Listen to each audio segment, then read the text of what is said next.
Everyone, blooming coaching centre में आपका स्वागत है। आज हम लोग पढ़ेंगे डीएलएड चतुर्थ सेमेस्टर के विज्ञान। और विज्ञान में आज हम आपको बताएंगे लेसन नंबर सेकंड, जिसका नाम है खनिज एवं धातु। ठीक है ना। तो चलते हैं। सबसे पहले हम आपको इस चैप्टर के बारे में बताएंगे और चैप्टर के बारे में बताने के बाद हम आपसे इसमें कुछ आपका क्वेश्चन करवाएंगे। ठीक है ना। तो चलिए, सबसे पहले आप यहाँ से देख लीजिए, लेसन नंबर आपका 2 है, खनिज एवं धातु। ठीक। चलिए, सबसे पहले हम आपको बताएंगे कि खनिज किसे कहते हैं। कह रहा है कि प्रकृति में पृथ्वी के अंदर धातु एवं उनके यौगिक जिस रूप में पाए जाते हैं उन्हें हम क्या कहते हैं? खनिज कहते हैं। खनिज जैसे आपका हो गया कॉपर पायराइट। क्या है? कॉपर पायराइट एक खनिज है। ठीक।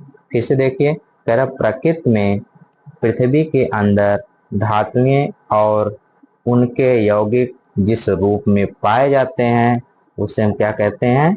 खनिज कहते हैं। आया समझ में? चलिए फिर आगे चलते हैं। अगला क्वेश्चन है, मतलब अगला इसमें हेडिंग है। फिर क्या कह रहा है? खनिज पदार्थों का वर्गीकरण 3 भागों में किया गया है। जैसे देखिए, खनिज पदार्थों का जो वर्गीकरण है वह आपका 3 भागों में किया गया है। नंबर 1 कह रहा है कि धात्विक खनिज। क्या कह रहा है? धात्विक खनिज। धात्विक खनिज क्या होते हैं? जैसे कह रहा है कि जैसे लोहा, तांबा, टीन, जस्ता, सीसा, चांदी, सोना आदि। धात्विक खनिजों को भी 2 बराबर भागों में बांटा जा सकता है। पहला पहला है आपका लव धात्विक खनिज, दूसरा है आपका लव धात्विक खनिज। यानी कि एक ठो होता है पहला लव, जिसमें लोहा आते हैं, मैग्नीज आते हैं, कोबाल्ट आता है, इत्यादि आते हैं। ठीक।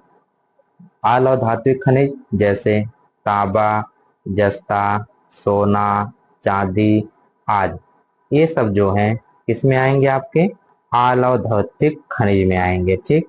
चलिए अगले टॉपिक पे चलते हैं। कह रहा है कि इसमें और आगे हम जो चलेंगे तो इसमें आपको धात्विक तो हो गया और दूसरा इसके बाद आता है आधात्विक। ठीक। आधात्विक इसमें है, कह रहा है कि आधात्विक खनिज वह खनिज होते हैं जिसमें ना तो वह धातु हो ना तो, जैसे देखिए कह रहा है गंधक, जिप्सम, एस्ट्रोब्रेस्ट आदि, ये सब क्या है? आधात्विक खनिज है। आया समझ में? चलिए फिर आगे खनिज ईंधन। खनिज ईंधन जैसे कह रहा है कि कोयला, पेट्रोलियम, प्राकृतिक गैस व अणु खनिज ईंधन कहलाते हैं। यानी कि जैसे कोयला है ना, कोयला आपका खनिज ईंधन है। पेट्रोलियम भी आपका खनिज ईंधन है। एलपीजी जो हम लोग उपयोग करते हैं, यानी कि जो एलपीजी होती है यह भी क्या है? प्राकृतिक गैस है। आप कोयला के बारे में जान गए होंगे। ठीक। चलिए आगे फिर कह रहा है, अब हम पढ़ेंगे धातु। कह रहा है कि धातु किसे कहते हैं? कह रहा है कि वे पदार्थ जो कठोर, चमकीले, आघातवर्ध, तन्य, ध्वनिक और उष्मा तथा विद्युत के सुचालक होते हैं उसे हम धातु कहते हैं। उसे हम क्या कहते हैं? धातु कहते हैं। जैसे देखिए आयरन, यानी कि जो लोहा है वह एक धातु है। और कॉपर, आप लोग देखे होंगे जब हम कभी कभी तार का, जो हमारे यहाँ बिजली का तार होता है उसमें कभी कहा जाता है ना, एक कॉपर का तार है या एल्युमिनियम का तार है। यानी कि जो तार भी होते हैं वह कॉपर और एल्युमिनियम, यानी कि ये धातु क्या होता है कि वे पदार्थ जो कठोर होते हैं, चमकीले होते हैं, आघातवर्ध होते हैं, तन्य होता है और ध्वनिक और उष्मा तथा विद्युत के सुचालक होते हैं, उन्हें हम क्या कहते हैं? धातु कहते हैं। आपको यहाँ तक समझ में आया? चलिए फिर आगे चलते हैं। कह रहा धातुओं के भौतिक गुण। देखिए जो धातुएं के भौतिक गुण हैं उसमें कह रहा है कि धातुओं के कुछ भौतिक गुण निम्नलिखित हैं। जैसे पहला है, पहला इसमें आपको बता रहा है, कह रहा है कि शुद्ध रूप में धातु की सतह चमकदार होती है, यानी कि जो धातु होती है उसकी सतह क्या होती है, चमकदार होती है। फिर धातुएं समान रूप से कठोर होती हैं, ऐसा नहीं है कि एकदम पूरा हार्ड होती है ना, सामान्य समानतः कठोर होती हैं। जैसे अब धातु के बारे में और अभी आगे बताएंगे। कह रहा है कुछ धातुओं को पीट कर पतली चादर बनाई जाती है, यानी कि जो पतली चादर है ना उनको पीट के बनाया जा सकता है। ठीक, तो अगले इसमें दिया है।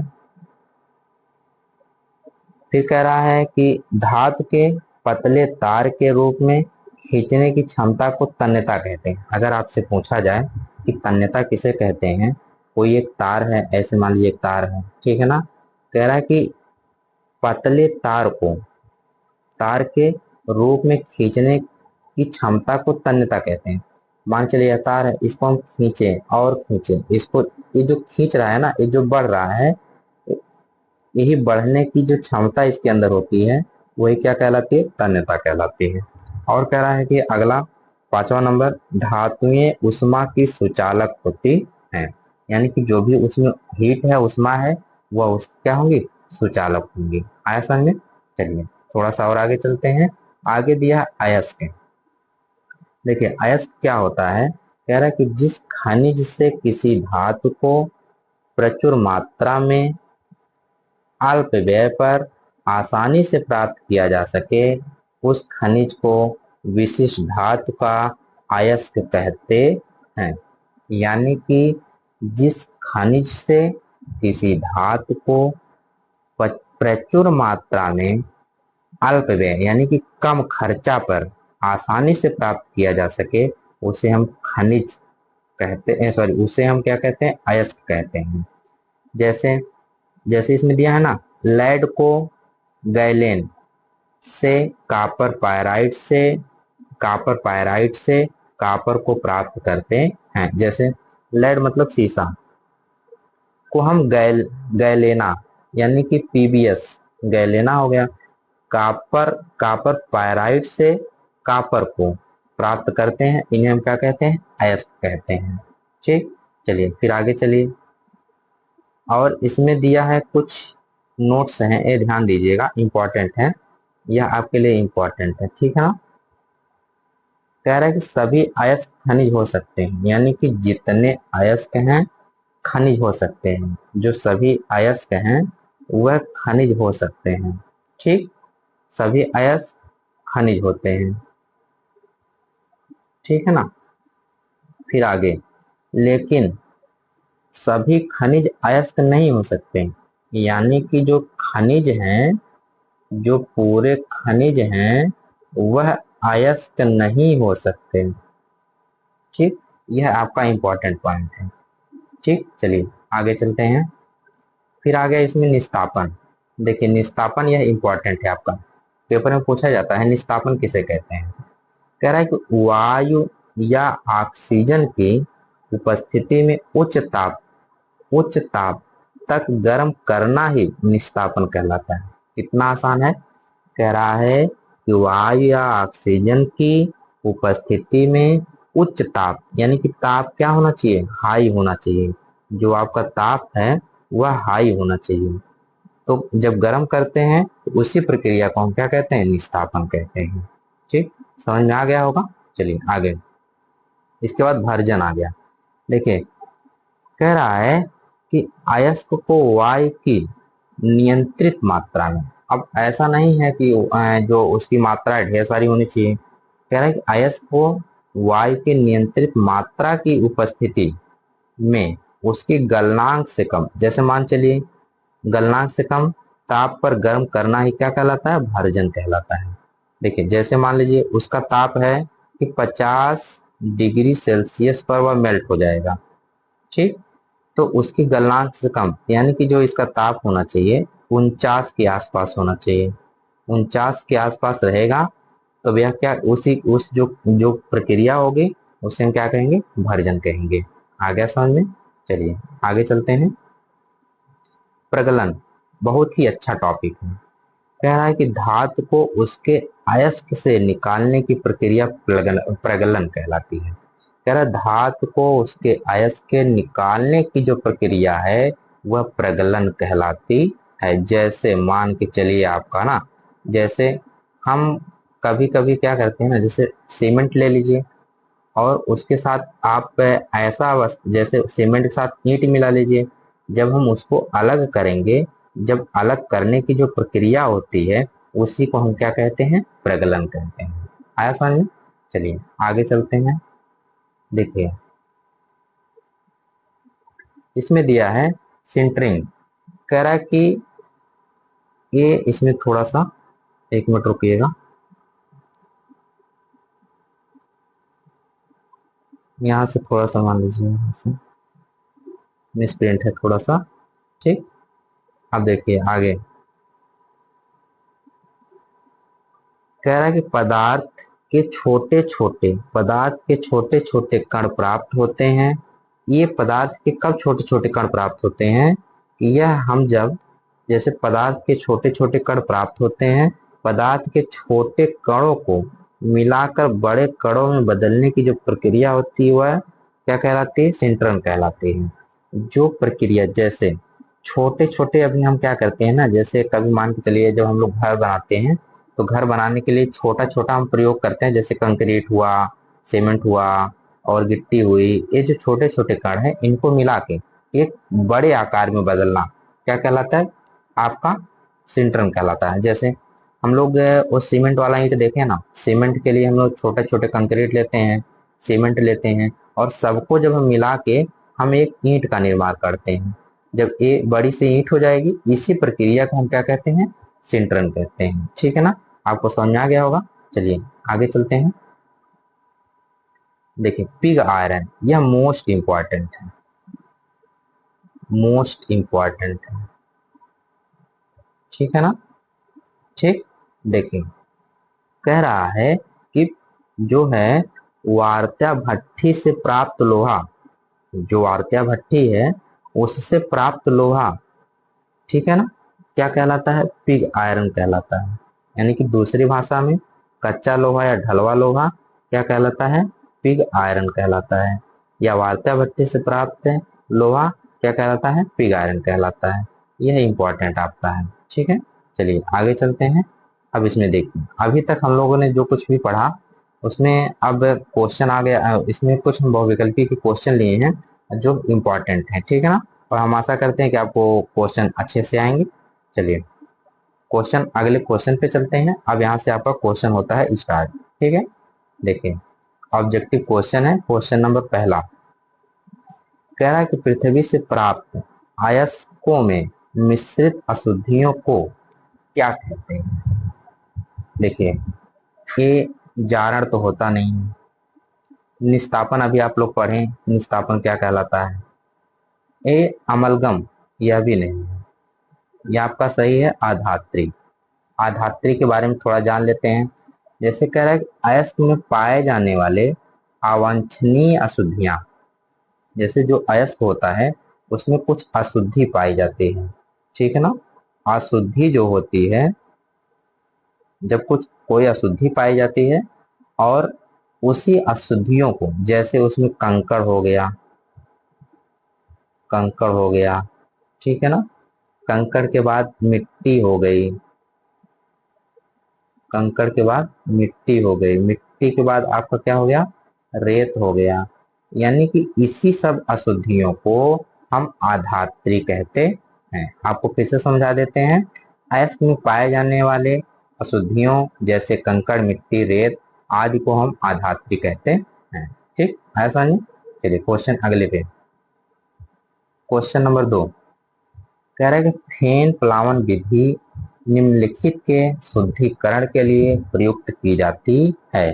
फेन प्लावन विधि आपको पता है यह है किसके लिए प्रयोग की जाती है, सल्फेट अयस्क को अलग करने के लिए की जाती है। ऑक्साइड अयस्क ये भी गलत है, सल्फाइड अयस्क ये भी गलत है, कार्बोनेट अयस्क ये भी गलत है, सल्फेट अयस्क का ही आपका सही है। ठीक है ना, तो यह सल्फेट अयस्क के शुद्धिकरण के लिए फेन प्लावन विधि का प्रयोग किया जाता है। चलिए क्वेश्चन नंबर 3 क्वेश्चन नंबर 3 है कि निम्नलिखित में से सांद्रण विधि नहीं है। ध्यान दीजिएगा, सांद्रण विधि नहीं की बात पूछा है। तो सांद्रण विधि नहीं है। फेन प्लावन विधि अभी आप पढ़ें, चुंबकीय पृथक्करण विधि आप इसको भी देखें। ठीक, निस्तापन विधि, यह निस्तापन विधि जो है, यह जो निस्तापन विधि है, यही आपका क्या होगा, सही हो जाएगा।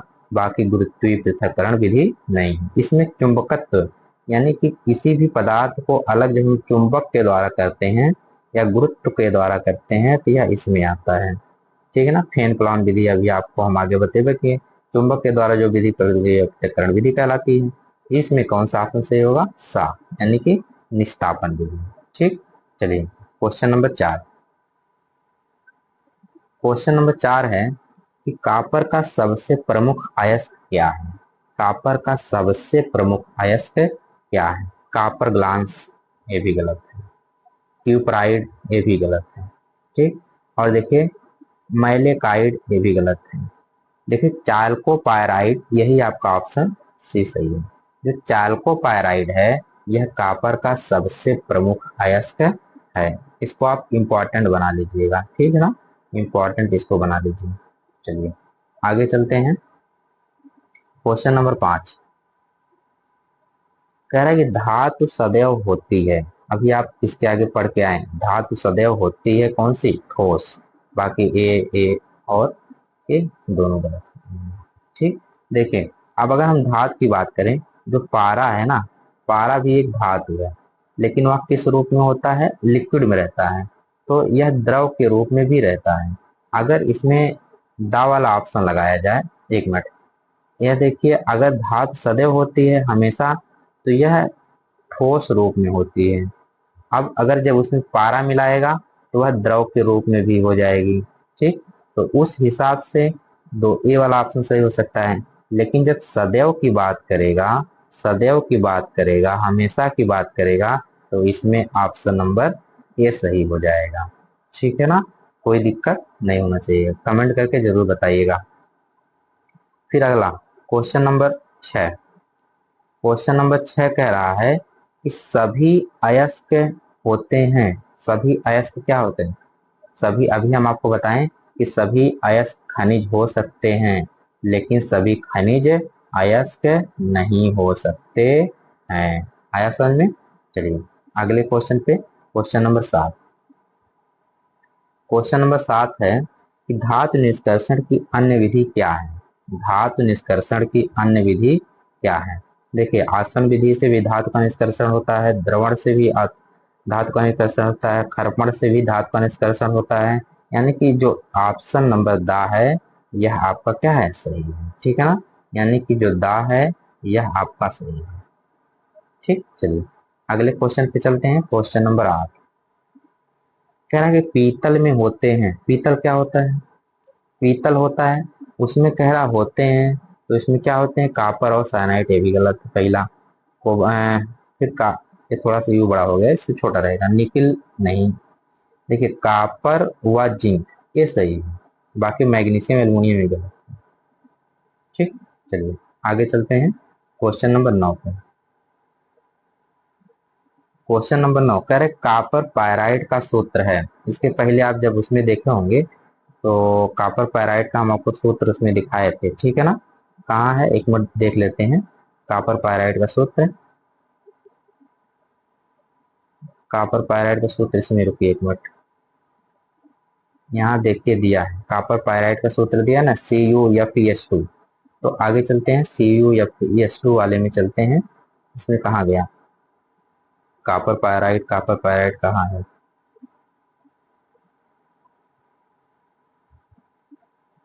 यहाँ देखिए कॉपर पायराइड का सूत्र क्या होता है, CuFeS2। ये सही है, बाकी ये सब क्या है, गलत है। ठीक है ना, चलिए आगे चलते हैं क्वेश्चन नंबर 10 पे। क्वेश्चन नंबर 10 कह रहा है कि गैलेना किस धातु का अयस्क है। ये जो गैलेना होता है यह किस धातु का अयस्क है, तो आप लोग बताइए गैलेना किस धातु का अयस्क है। देखिए गैलेना जो है वह आपका जिंक का नहीं होता। अभी आप गैलेना पढ़ के आए हैं, गैलेना पढ़े हैं ना, दिखाएं उसको। इसमें देखिएगा इसके ऊपर है गैलेना, ठीक है ना। एक मिनट दिखाई देते हैं गैलेना वाला। गैलेना किस धातु का अयस्क है? गैलेना कहाँ गया?